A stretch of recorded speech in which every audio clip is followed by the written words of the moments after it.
얼마나 주님께서 힘들어하실까? 얼마나 주님께서 슬퍼하실까? 생각해 보았습니다.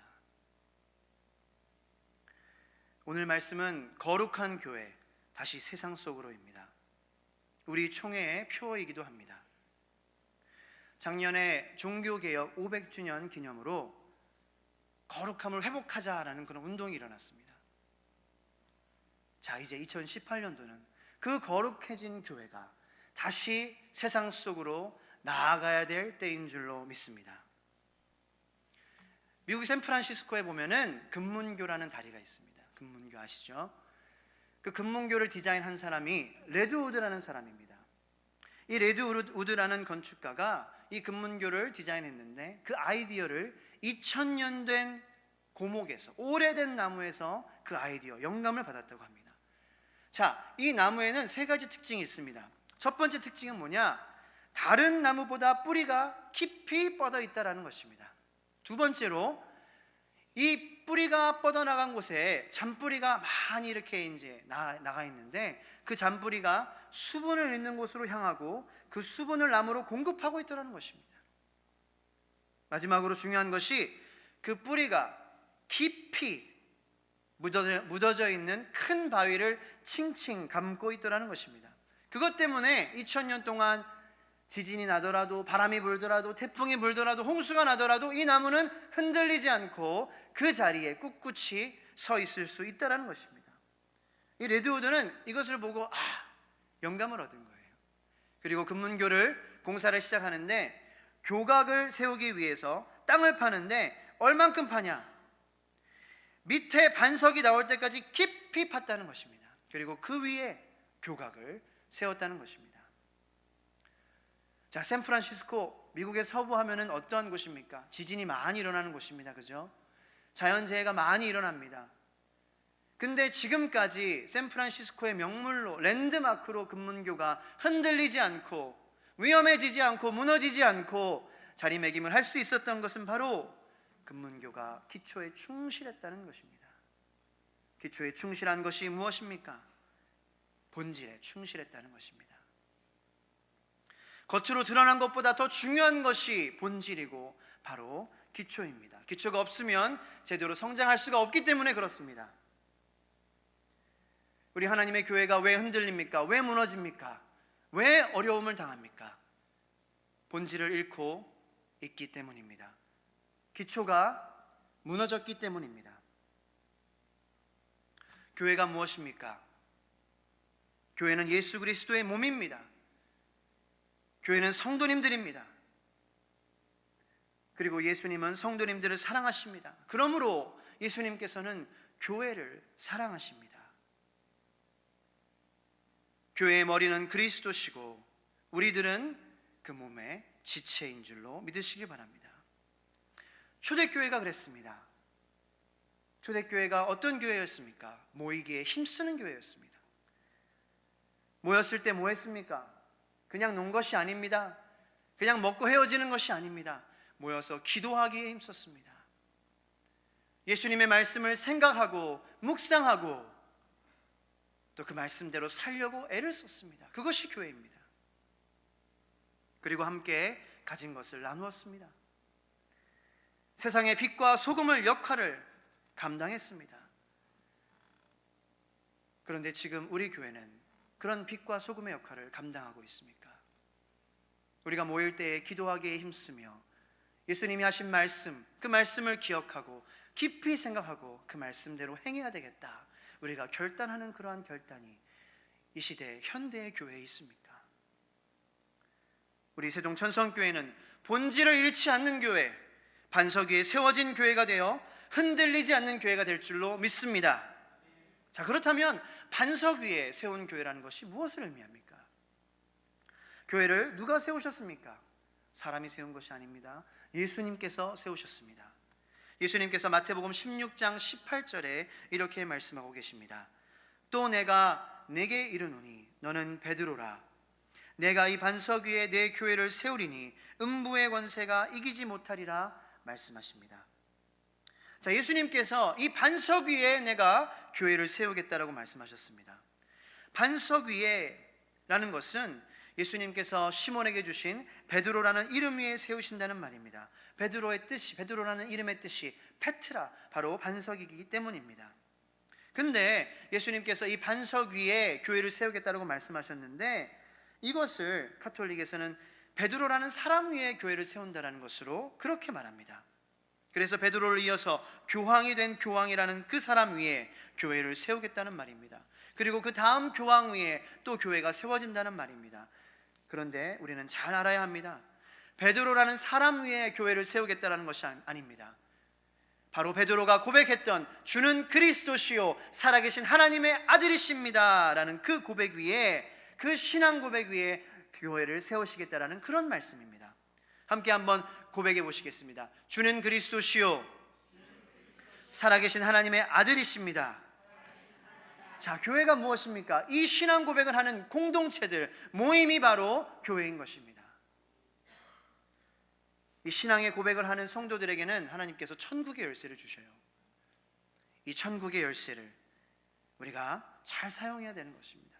천국의 열쇠가 무엇입니까? 주님께서 말씀하십니다. 내가 천국 열쇠를 내게 주리니 내가 땅에서 무엇이든지 매면 하늘에서도 매일 것이요 내가 땅에서 무엇이든지 풀면 하늘에서도 풀리리를 말씀하십니다. 천국 열쇠를 우리가 잘 사용해야 되는데, 우리 모두에게 이 천국 열쇠 손에 주어졌는데, 이것을 잘 사용해야 한다는 것은 무슨 말이냐? 바로 영혼 구원을 하라는 말씀입니다. 영혼을 천국으로 인도하라는 것입니다. 교회를 통해서만 영혼이 전도가 됩니다. 교회를 통해서만 복음이 전파될 수 있습니다. 하나님의 나라가 세워집니다. 교회를 통해서만 이 세상이 구원받습니다. 교회가 얼마나 소중한 공동체인가 알아야 합니다. 이렇게 소중한 교회를 세우시기 위해서 하나님이 사람이 되어 이 땅에 오신 것입니다. 제가 미국에서 대학교 다닐 때 캠퍼스 한인교회에서 북한 선교를 위해서 선교의 밤 콘서트를 했었습니다. 미국인들 대상으로 미국 교회에서 했는데 뮤지컬 공연을 주 공연으로 했습니다. 그때 제가 주연을 맡아서 공연을 했습니다. 근데 이 뮤지컬은 실제 이야기를 바탕으로 만들어진 뮤지컬이었습니다. 제가 맡은 역할은 북한 청년 역할을 맡았습니다. 탈북한 북한 청년이었습니다. 이 북한 청년은 탈북을 하여서 중국으로 넘어갑니다. 중국으로 넘어가서 한국 선교사님을 만납니다. 그리고 선교사님과 그 성도님들의 그 도움을 받아 목숨을 구하게 됩니다. 그리고 예수 그리스도의 복음을 영접하게 되는 일에 이르게 되는 것입니다. 그는 주체할 수 없는 기쁨으로 하루하루를 감사하며 삽니다. 선교사님을 도와 누구보다도 더 열심히 교회에서 앞장서서 봉사합니다. 땀 흘려 일합니다. 충성하며 일합니다. 매일매일 말씀을 읽습니다. 매일매일 기도합니다. 지옥에서 살다가 천국에 온 기분입니다. 얼마나 기쁘겠습니까? 그런데 천국에 와보니까 예수님을 모르고 지옥을 향해 가고 있는 북한에 있는 사랑하는 형제 자매들이 보이는 것입니다. 북한 지옥보다 더 무서운 곳이 바로 예수님을 믿지 않고 살아가는 그 사람들이 가고 있는 지옥이다. 이 형제는 잠을 못 자기 시작합니다. 마음에 괴로움이 찾아옵니다. 잠을 이룰 수가 없습니다. 결국 그는 결단을 합니다. 그리고 북한으로 다시 선교사로 파송받아 북한 땅으로 들어가게 됩니다. 그리고 그는 형제 자매들에게, 예수님을 모르고 살아가는 그 북한 동포들에게 예수님의 복음을 전하다 발각되어 결국에는 공개 처형당하여 죽게 됩니다. 이 청년은 분명히 천국과 지옥이 있음을 알았을 것입니다. 여러분, 천국과 지옥은 반드시 있습니다.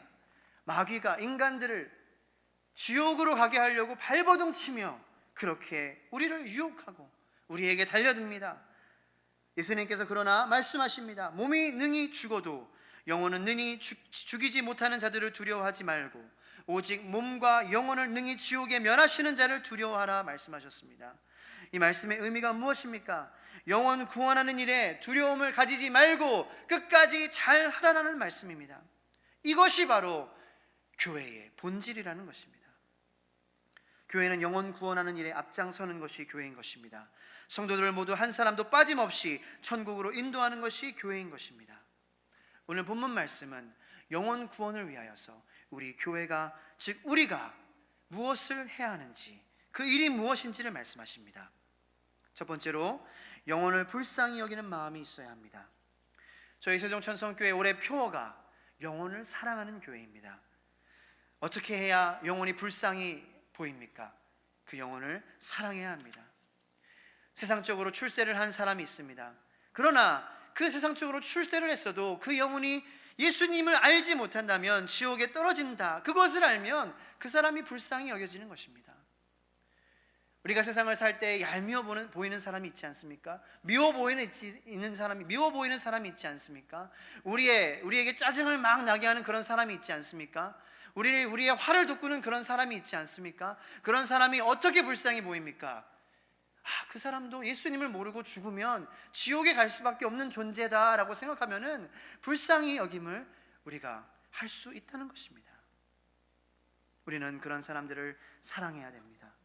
오늘 본문에 말씀하십니다. 무리를 보시고 불쌍히 여기시니 이는 그들이 목자 없는 양과 같이 고생하며 기진함이라. 다른 번역에는 불쌍히 여기신다라는 것을 민망히 여긴다라고 되어 있습니다. 우리가 정말 십자가의 구원을 소중하게 생각한다면 영혼을 적극적으로 섬겨야 합니다. 불쌍히 여기는 것은 내면적으로 섬기는 것입니다. 사람이라는 말은 흙이라는 라틴어에서 왔습니다. 이것이 뜻하는 것이 무엇입니까? 우리가 재물, 우리가 가진 학력, 우리가 가진 그러한 능력, 나이 등을 가지고 우리 자신을 가리고 다닙니다. 그러나 우리는 결국 죽어서 흙으로 돌아갈 수밖에 없는 그러한 존재임을 우리가 알아야 된다는 것입니다. 흙으로부터 와서 흙으로 돌아가는 인생, 한 번 태어나서 한 번 죽는 인생, 그것이 인간의 본질이라는 것입니다. 그러므로 우리는 그런 인간을 진정으로 불쌍히 여겨야 됩니다. 외적으로 치장하고 있는 모습을 보고 그런 장식품들을 넘어 목자 없는 양과 같은 그러한 양들을 바라보는 목자의 심정으로 우리가 사람들을 바라봐야 된다는 것입니다. 우리는 목자의 마음을 가져야 합니다. 사람을 보시고 불쌍히 여기는 마음은 목자의 마음으로 보는 양들이기 때문입니다. 정치가들이 사람들을 볼 때 뭘로 봅니까? 한 표 내가 딸 수 있는 표로 봅니다. 사업가들이 사람을 볼 때 무엇으로 봅니까? 10만 원, 5만 원, 그렇게 봅니다. 우리 예수님을 믿는 사람들을 볼 때는 어떻게 봐야 됩니까? 예수님 없이, 목자 없이 방황하는 양과 같이 바라봐야 된다는 것입니다. 근데 성경이 왜 인간을 양으로 이렇게 비유해가지고 말했나를 우리는 알아야 됩니다. 첫 번째로 양은 방향 감각이 없습니다. 그냥 무리로 이렇게 때려져가지고 이리로 가면 이리로 가라 그러면 우르르 가고, 저리로 가라 그러면 우르르 갑니다. 다시 말해서 이 길로 가는 것이 천국길로 가는 것인지 이 길이 지옥길인지 알지 못한다는 것입니다. 그렇기 때문에 목자가 그 길을 인도하는 것입니다. 둘째로 양은 겁이 많습니다. 자, 생각해 보세요. 우리가 병원에 갑니다. 병원에 가서 선생님이 우리에게 암인 것 같습니다 말하면은 우리 마음이 어떻습니까? 무너집니다. 그만큼 인간이 연약하다는 것입니다. 양도 그런 존재입니다. 겁이 많습니다. 연약합니다. 셋째로 양은 너무나 더럽습니다. 아이들 동화책이나 그런 영화를 보면은 깨끗하고 이렇게 막 포송포송하고 기대고 싶고 막 쓰다듬어주고 싶은 그런 존재지만 동물원에 가서 이렇게 양을 가까이 가게 되면은 어떤 그런 생각이 듭니까? 악취가 풍기죠. 그래서 보기와는 좀 다른 냄새나는 그런 동물이구나, 이렇게 생각을 우리가 할 때가 있었습니다. 이것이 오늘 우리의 모습입니다.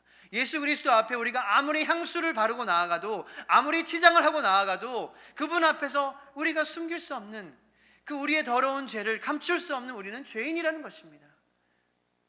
오직 예수 그리스도의 피로만 깨끗해지는 것입니다. 이런 양의 어려움의 모든 해결은 목자뿐입니다. 길을 인도하시는 분도 목자요, 우리에게 힘과 맹수들을 물리치시며 우리를 보호해 주시는 분도 예수 그리스도요, 그리고 바로 더러운 우리들을 씻겨주시는 분도 바로 목자이신 예수 그리스도이시라는 것입니다. 그런데 아직도 이 선한 예수 그리스도를 만나지 못하고 방황하는 인생들이 너무 많이 있다. 그래서 예수님은 그런 무리를 보시고 민망히 여기시는 것입니다. 여기서 민망히 여기신다는 것은 같이 아파하신다는 것입니다. 같이 고통을 느낀다는 것입니다. 예수님은 양의 고통과 방황을 자신의 고통으로 방황으로 생각하신 것입니다. 양의 아픔이 나의 아픔이고 양의 고통이 나의 고통이고 양의 눈물이 나의 눈물인 것입니다. 그래서 민망히 느끼셨다는 것입니다. 예수님이 우리의 연약함을 알고 느끼시는 분이십니다. 예수님이 우리의 아픔을, 우리의 고통을, 우리의 질고를, 우리의 좌절을 알고 함께 느끼십니다. 왜 그렇습니까? 우리를 사랑하셔서 그렇습니다. 그래서 우리가 위로를 경험할 수 있는 분은 예수 그리스도 한 분뿐입니다. 그래서 우리가 치료를 경험할 수 있는 사람은 바로 예수님 한 분뿐이시라는 사실을 아시는 성도님들 되시기를 간절히 소망합니다. 찰스 핀이라는 미국의 부흥 목사님이 계셨습니다. 그런데 어느 날 미국 시카고에서 집회를 마치시고 번화가의 큰 사거리에 나가셔서 사람들이 물밀듯 지나가는 모습을 보시면서 갑자기 눈물을 흘리시는 것입니다. 곁에 있는 분이 목사님 왜 그러세요? 물었습니다. 그러자 이 찰스 핀이라는 이 목사님은 이렇게 말했습니다. 저 사람들이 지옥으로 가고 있잖아요. 우리에게 죽어가는 영혼들을 바라볼 때 흘리는 눈물이 있습니까?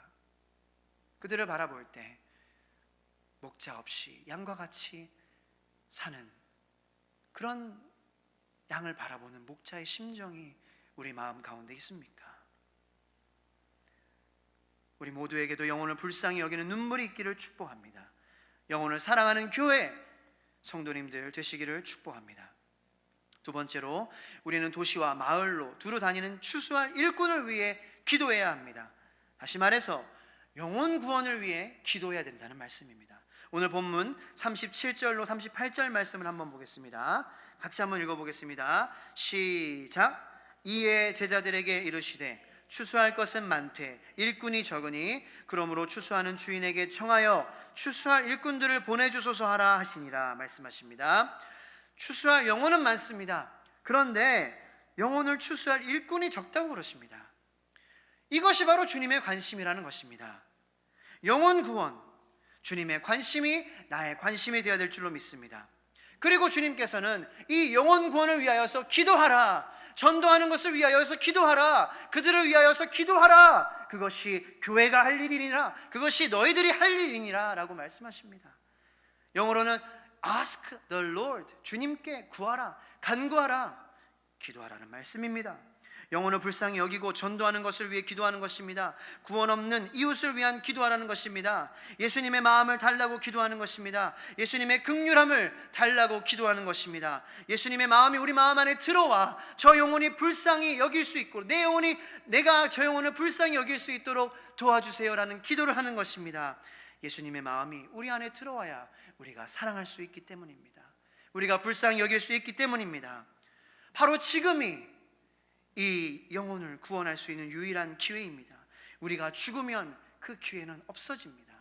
바로 지금이 예수님을 믿음으로 영원히 살 수 있는 기회입니다. 그런데 이렇게 소중한 인생을 많은 사람들은 그렇게 별로 가치 없는 일을 위해 하면서 살다가 예수님을 모르고 죽고 지옥으로 떨어지고 있는 것입니다. 주님이 얼마나 안타까워하십니까? 정말로 사랑하시니까 안타까워하십니다. 우리 안에 영혼에 대한 간절한 마음이 있기를 축복합니다. 안타까움이 있기를 축복합니다. 이것이 없다면 교회는, 그리고 바로 우리들은 본질을 잃고 살아가고 있는 것입니다. 제가 인터넷에 조사를 해보니까 한 해에 죽는 사람의 수가 약 5,500만 명입니다.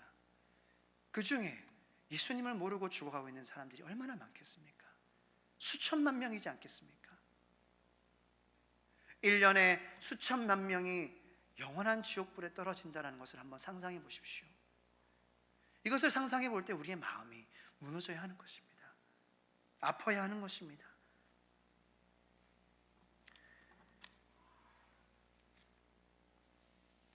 누가복음 16장에 지옥에 간 부자의 이야기가 나옵니다. 얼마나 고통스러우면 손가락에 물을 묻혀서 혀에 묻혀달라고 했나를 알아야 합니다.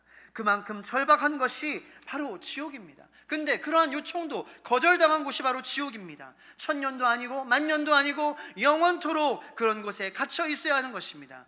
자, 생각해 보십시오. 내 주위에 있는 사람이, 내가 사랑하는 사람이 그 부자 같은 처지에 빠질 수가 있는 것입니다. 그는 바로 불꽃 가운데서 영원히 고통을 당할 것입니다. 성도 여러분들, 시간이 더 늦기 전에 주님의 연민으로 그 사람들을 바라보아야 합니다. 그리고 그들을 위해 기도할 때가 바로 지금인 것입니다. 부르짖어 기도해야 합니다. 그들의 이름을 넣고 부르짖어야 합니다. 그들은 내 부모일 수 있습니다. 내 형제 자매일 수 있습니다. 내 가족일 수 있습니다. 내 친구일 수 있습니다. 내가 가는 마트의 사장님일 수도 있습니다. 내가 가는 세탁소의 사장님일 수도 있습니다. 우리가 그분들을 위해 기도하고 있습니까? 그들을 불쌍히 여기며 그들을 위해, 그들의 영혼을 위해 중보기도 하며 눈물을 흘리고 있습니까? 기도해야 불쌍히 여길 수 있습니다. 기도해야 사랑할 수 있습니다. 기도해야 전할 수 있습니다. 우리 기도합시다. 하나님 안 믿는 나의 부모님을 추수할 일꾼으로 만들어 주시옵소서. 구원받는 하나님의 백성이 되게 하여 주시옵소서. 하나님 안 믿는 그 내 친척이 하나님의 일꾼이 되게 하여 주시옵소서. 구원받은 하나님의 백성이 되게 하여 주시옵소서. 마지막으로 우리는 우리가 기도한 대로 노력해야 합니다. 교회가 세상을 불쌍히 여기고 지옥으로 가는 영혼들을 위한 간절한 기도를 합니다. 우리의 부모와 친척들을 우리가 이름을 부르짖으며 기도합니다. 그러나 교회는 거기서 끝나는 것이 아닙니다. 세상 속으로 나가는 노력이 필요합니다. 연약하고 소외된 이들, 예수님을 모르며 살아가는 이들, 그 불쌍한 양들과 같은, 목자 없이 헤매는 양과 같은 존재들을 향한, 그들을 위하여서 우리가 다가가는 것입니다. 오늘 본문 말씀 바로 뒤에 10장 1절 말씀 한번 보도록 하겠습니다. 다 같이 한번 읽어보도록 하겠습니다. 시작. 예수께서 그의 12제자를 부르사 더러운 귀신을 쫓아내며 모든 병과 모든 약한 것을 고치는 권능을 주시니라. 조금 더 지나가서 5절 말씀 초반을 보겠습니다. 시작. 예수께서 이 12를 내보내시며, 예수님께서는 불쌍히 여겨라, 기도해라, 여기까지 끝나신 것이 아니라 너희들이 이렇게 행해야 된다. 니네들이 기도하는 대로 나가라. 내보내셨습니다. 예수님은 12제자에게 이스라엘의 잃은 양에게로 가서 천국이 가까이 왔음을 전해라고 명령하십니다. 그들을 보내셨습니다. 기독교가 어떤 종교입니까? 보내는 종교입니다. 하나님께서 예수님을 보내셨습니다. 그리고 예수님께서는 우리 한 사람 한 사람 주는 그리스도시요 살아계신 하나님이다라고 고백하는 그 성도님들의 한 분 한 분 마음속에 잃어버린 영혼들을 향하여 보내시는 보내심이 있다는 것을 우리가 알아야 될 줄로 믿습니다. 우리는 지금 어디로 가고 있습니까? 예수님이 명령하신 그곳, 이스라엘의 잃은 양들을 향하여 가고 있습니까? 하나님을 모르는, 예수님을 모르는 사람들을 향하여 걸어가고 있습니까? 본질에 충실하고 있습니까? 영혼 구원하는 곳에 가고 있습니까? 아니면 그대로 멈춰 있지는 않습니까? 우리가 가고 싶은 곳에 가고 있지는 않습니까? 본질을 찾아야 됩니다. 영혼 구원해야 합니다. 전해야 합니다. 하지만 우리가 영혼 구원하려고 할 때 어떤 마음이 들어요? 마음이 무섭죠? 두렵죠? 떨리죠? 제자들도 그랬습니다. 위로받으시길 바랍니다. 하지만 주님께서는 말씀하셨습니다. 두려워하지 말라. 근데 무섭고 떨고 그렇게 나가지 않으며 떨고 있는 분들이 너무나도 많습니다. 교회는 많은데 일꾼이 적은 이유가 바로 거기에 있습니다. 구약 시대에도, 이사야 시대에도 천국의 일꾼이 적었습니다. 그래서 하나님은 이사야에게 환상을 보이시고 내가 누구를 보내며 누가 우리를 위하여 갈고 했습니다. 그때 그 말씀을 들은 이사야는 가슴이 소명감에 불타올라 외치기를 내가 여기 있나이다, 나를 보내소서라고 하였습니다. 우리 가슴에 영혼을 살린다는 열정에 불타야 합니다. 주님이 하신 일을 나도 하겠다는 결심이 있어야 합니다. 예수님도 보냄받아 날 구원하러 오셨습니다. 날 살려주신 예수님께서 날 위해 오셨는데 내가 가겠습니다라는 결단이 있어야 합니다. 이런 복된 성도님들 되시기를 간절히 축복합니다. 이것이 바로 본질이기 때문입니다. 세상과 단절되어 우리끼리 잘해보자, 이런 것이 교회가 아닙니다. 교회의 사이즈를 키우는 데만 정신이 팔려 있는 교회는 본질을 잃어버린 교회입니다. 반석 위에 세워지는 교회가 아닙니다. 영혼을 사랑하고 그 영혼을 위하여 기도하며 그들에게로 한 걸음 한 걸음 나아가는 교회가 바로 본질을 찾은 교회, 반석 위에 세워진 교회라는 것입니다. 한국 목회자를 대표하는 목사님 중에 신성종 목사님이 계십니다. 이 목사님께서는 충현교회에 오랫동안 담임 목사님을 하셨습니다. 그런데 2008년도에 이 목사님의 장모님께서 하루는 목사님에게 물으셨습니다. 사위, 내가 죽으면 천국에 갈 수 있을 거라 생각하는가? 그런데 목사님께서 30년, 40년의 목회생활, 그리고 성경적으로도 신앙적으로도 신학적으로도 천국과 지옥에 대해서 내가 아는데 그때 갑자기 그 확신이 안 된다는 거예요. 그래서 대답을 못 해주었다고 합니다. 목사님께서 그 해 결심을 하셨습니다. 내가 하루에 한 끼를 금식하며 내가 하나님께 간구하며 기도를 해야 되겠다. 하나님, 내게 천국을 보여주세요. 그리고 하나님께서는 이 목사님에게 천국과 지옥의 환상을 보여주셨다고 합니다. 지옥의 안내자가 김일성의 외사촌 강양욱 목사라는 사람이었습니다. 이 목사는 많은 사람들을 죽이는데 앞장섰던 그러한 나쁜 사람이었습니다.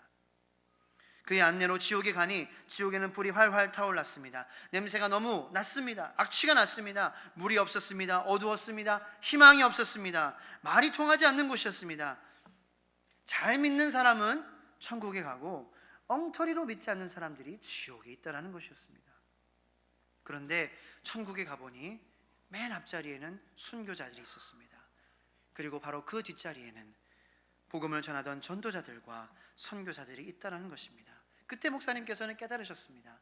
아, 내가 하나님이 기뻐하시는 일을 하며 내가 살아야 되겠구나. 그것이 사는 길이구나. 그리고 은퇴 후 70대의 많은 나이에도 불구하고 선교지를 다니시며 섬김의 삶을 살고 계십니다.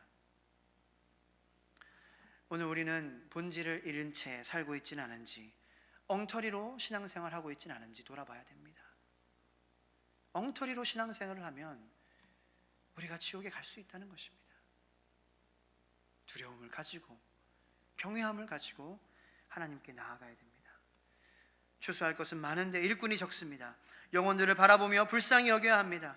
주님은 하나님 아버지께 추수할 일꾼을 보내달라고 요청하십니다. 전도를 위해서 우리는 기도하라는 것입니다.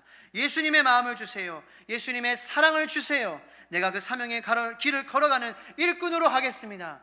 이 길을 걸어가며 전도자의 사명을 다하는 여러분들은 천국의 제일 앞자리에 앉는 여러분들 되시기를 간절히 소망합니다.